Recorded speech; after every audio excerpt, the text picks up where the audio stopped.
poursuivons la discussion sur le terrain économique avec Alain Duré qui est à mes côtés en plateau, chef économiste de Goldman Sachs France. Alain, bonjour et bienvenue. Bonjour Grégoire, merci de me recevoir. Quelle est l'estimation la plus fiable à ce stade du coût économique des conséquences de la guerre en Ukraine pour un pays comme la France, pour une zone économique comme l'Europe? Que vous pouvez faire aujourd'hui, Alain? Alors tout d'abord, c'est une situation dramatique, donc l'analyse économique paraît bien dérisoire par rapport au drame humain, mais ce qui est important que vos auditeurs comprennent, c'est que l'embargo qui est fait vis-à-vis de la Russie, donc les sanctions occidentales et européennes en particulier, ont pour but d'isoler l'économie russe par rapport aux autres pays étrangers. Ce qui veut dire que on va bloquer les échanges internationaux, mais ça veut dire que la contrepartie va être aussi impactée par ce phénomène. Et c'est le cas de l'Europe. Il y a 3 canaux principaux que l'on voit dans notre analyse. Le premier, c'est ce qu'on appelle la balance de paiement, les échanges directs internationaux. Le deuxième, c'est les conditions financières. Et le troisième, c'est l'aspect approvisionnement de l'énergie. Alors, sur le premier aspect, les échanges import-export entre la Russie et l'Europe pour les biens et services est minime. C'est moins de 1% des exportations totales européennes. Au niveau financier, les banques, c'est localisé sur quelques banques, 3-4. C'est 66 milliards d'euros d'exposition, 0,25% de leur exposition totale, donc c'est pas non plus très problématique. Et il en est de même d'ailleurs pour les investissements directs étrangers et les investissements en actions et obligations russes, où là aussi l'impact est très limité parce que ça avait fortement, l'exposition européenne sur ces aspects-là avait fortement diminué depuis 2014. Les premières les sanctions contre la Russie liées à l'annexion de la Crimée.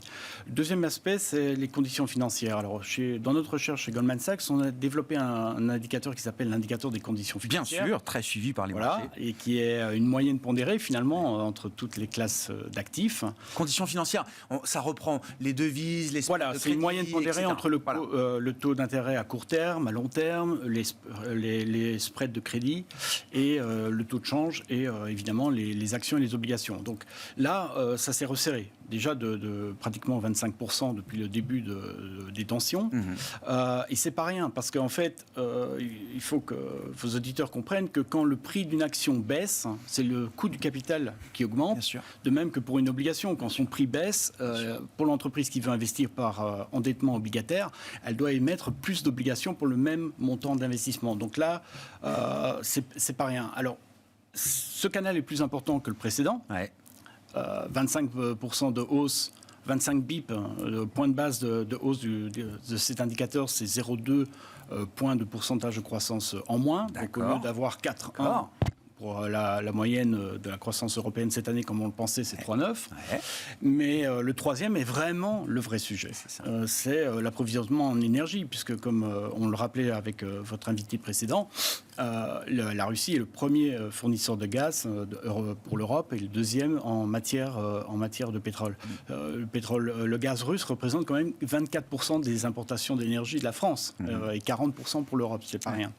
Et là, évidemment, c'est le vrai sujet. Au jour d'aujourd'hui, avec la hausse de pratiquement $20 du prix du pétrole et l'augmentation assez forte du gaz depuis le début de l'année, on estime que l'impact négatif sur la croissance européenne est de 1,2%. Donc au lieu d'avoir 3,9, on aurait 2,7. D'accord, très clair. Et pratiquement 70 points de base de hausse sur l'inflation. En revanche, et là c'est vraiment le problème, c'est que si du jour au lendemain, on devait avoir un arrêt net de l'approvisionnement de produits énergétiques russes. Scénario rupture d'approvisionnement. Rupture d'approvisionnement, donc plus rien n'arrive.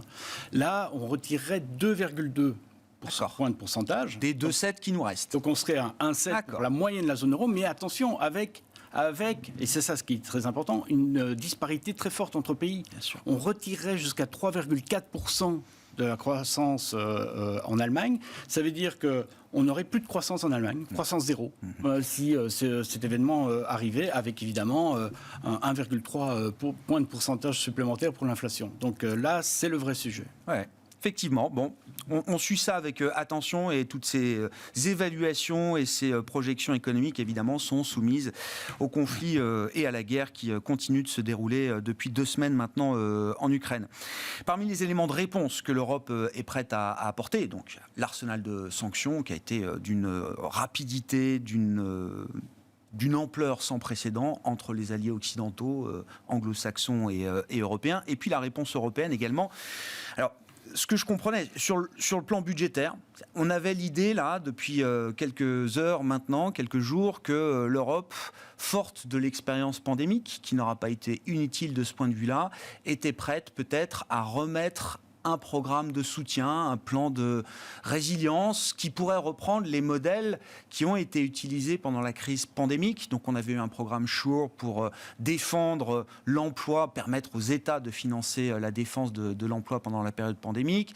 On avait bien sûr le plan Next Generation EU, toujours là aujourd'hui, pour financer les investissements d'avenir. Visiblement, l'Europe prépare là aussi une nouvelle réponse budgétaire sur des enjeux de défense, de sécurité et d'approvisionnement énergétique. Ça semble être une nouvelle importante, Alain. Oui, tout à fait. Et en une phrase, pour répondre à votre question, je pense que l'implication de ce choc potentiel négatif sur la croissance, ça va être plus d'endettement public et donc plus d'Europe. Et j'insiste bien sur le lien de causalité sur la partie donc. Pourquoi ? Parce que la première réaction, je pense, va être de permettre au gouvernement d'utiliser leurs budgets nationaux pour s'endetter davantage et prendre des mesures pour protéger le pouvoir d'achat des ménages, des entreprises. Donc on va avoir plus de dépenses budgétaires au niveau national. Ce qui, dans un premier temps, va obliger la Banque centrale européenne à décaler la mise en œuvre de sa normalisation de politique monétaire, puisque je rappelle, par rapport à ce que j'ai dit précédemment, c'est que les conditions financières se sont resserrées alors que la BCE n'a encore pas augmenté son taux d'intérêt. Donc ça, c'est assez important.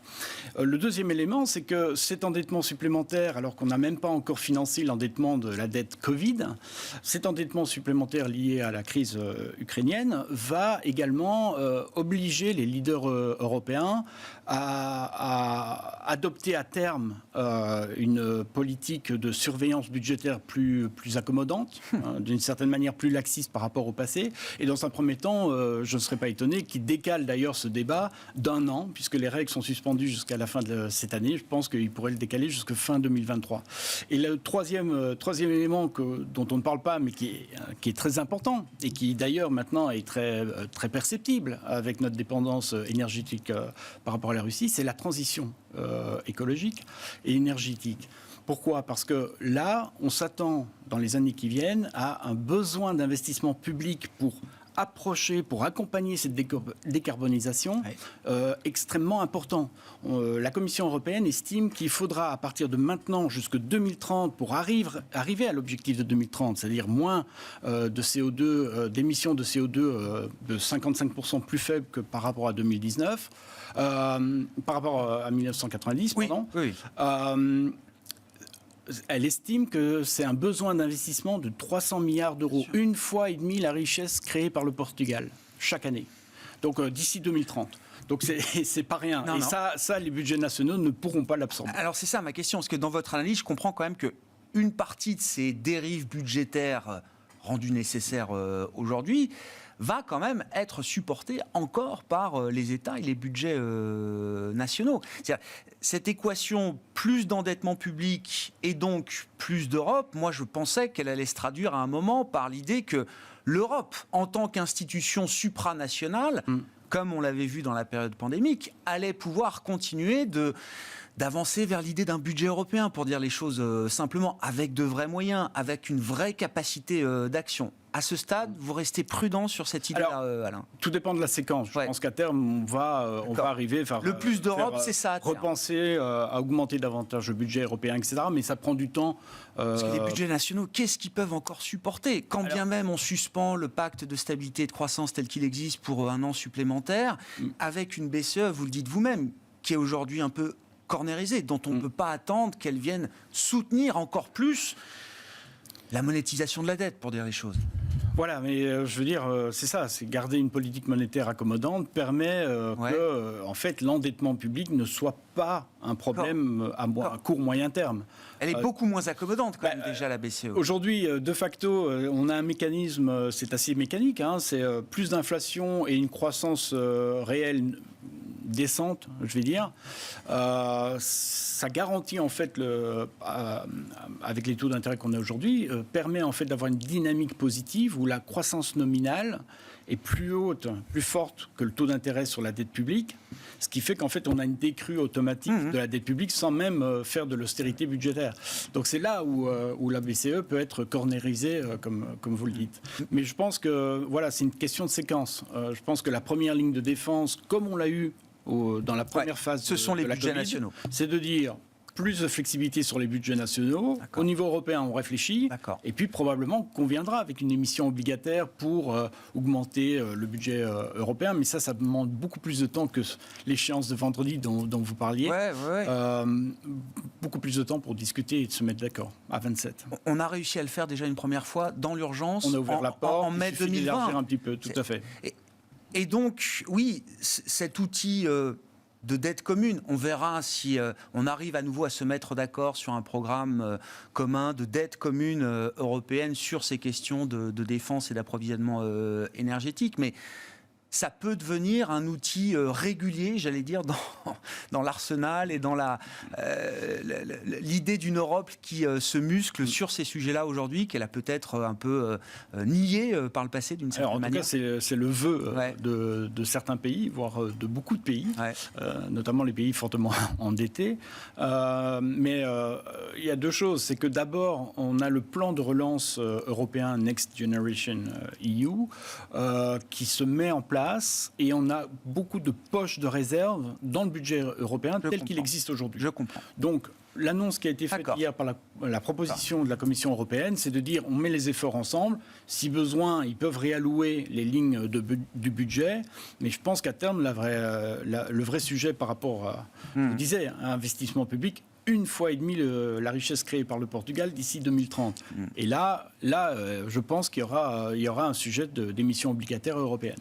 Ce qui est intéressant avec cette crise ukrainienne, cette guerre de Vladimir Poutine en Ukraine, c'est qu'un certain nombre de pays, alors qui organisaient une forme de dissidence en Europe sur la question de l'état de droit, par exemple, on ne va pas se le cacher, Pologne, Hongrie, mais également sur des questions budgétaires, les États dits frugaux, ceux qu'on a appelés les frugaux.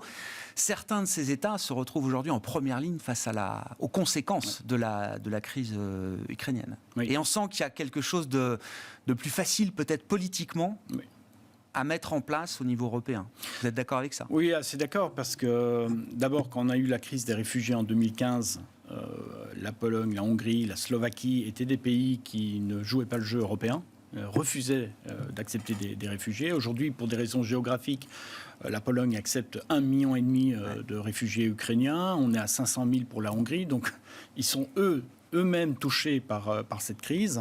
Et puis, je pense qu'aussi, à terme, ils voient l'intérêt, ou ils devraient voir l'intérêt d'être dans une union où on a un article 42 qui dit que si un pays subit une agression extérieure, il est du devoir de tous les autres membres de l'Union européenne de venir en aide à ce pays-là. Donc, je pense que ça va faire réfléchir pas mal de monde. De manière pragmatique, pour conclure cette entrevue, Alain, en termes d'investissement, quelles sont les grandes recommandations là, que Goldman Sachs peut mettre pour ses clients aujourd'hui, en termes de stratégie d'allocation d'actifs, avec des marchés qui ont intégré déjà pas mal de choses négatives dans le scénario qu'on a pu évoquer. Quelles sont les recommandations à ce stade que vous pouvez mettre ? Tout d'abord, j'ai envie de dire, Grégoire, à vos auditeurs, que les investisseurs ont raison d'être inquiets parce qu'on rentre dans une période d'incertitude assez élevée. En même temps, je ne veux pas jouer les Cassandres. Mon rôle, c'est d'essayer d'avoir une analyse aussi lucide que possible pour essayer de conseiller les investisseurs pour protéger leur patrimoine. Et dans le contexte aujourd'hui, si on est d'accord avec le scénario que j'ai élaboré, plus de dette publique, un décalage, la normalisation de politique monétaire, ça veut dire qu'on va rester avec une inflation haute Et malgré des taux de croissance qui pourraient être partiellement protégés par des mesures budgétaires pour protéger le pouvoir d'achat et la croissance, finalement, on resterait en taux d'intérêt réel négatif. Ce qui veut dire pro-risque et action en particulier. Alors maintenant, avec les évolutions qu'on a, et d'ailleurs je suis assez d'accord avec l'intervention de notre analyste pétrolier. Ouais. Tout à fait, c'est que nous aussi, on pense que le prix du pétrole continuerait à augmenter à $135 d'ici la fin de l'année. Pourquoi ? Parce qu'effectivement, on a une baisse relativement limitée de l'offre, mais on a une demande qui est assez forte et qui est d'autant plus forte qu'on a des soutiens budgétaires dans les différentes économies européennes. Donc il faudrait, pour rééquilibrer le marché de l'énergie, selon nous, il faudrait une forte correction de la demande. Oui, ça. Et ça, on ne la voit pas venir. Non. Donc on va rester avec du pétrole et du gaz cher. Qui va se stabiliser à terme, mais qui va créer de l'inflation. Et donc, dans ce contexte-là, on est surpondéré en actions, mais on est surpondéré dans, ce qui est sensible aux actions, aux secteurs qui sont sensibles à l'inflation. Donc, on pense en premier lieu, évidemment, à l'énergie. Tout ce qui est lié à l'énergie, les industriels et bien évidemment les énergies renouvelables, le digital et autres. En revanche, on reste prudent sur tout ce qui est actions liées aux produits et services de consommation et au retail, aux ventes au détail. Et alors, l'autre grand segment, évidemment, c'est les matières premières. On a revu notre prévision pour l'or à $2500 l'once. Ce qui nous laisse une marge encore un potentiel de hausse de $500. Merci beaucoup Alain, merci pour cette analyse macroéconomique et ses conclusions en matière de stratégie d'allocation d'actifs. Alain Duré qui était avec nous en plateau pour cette demi-heure de Smart Bourse à la mi-journée, chef économiste de Goldman Sachs France.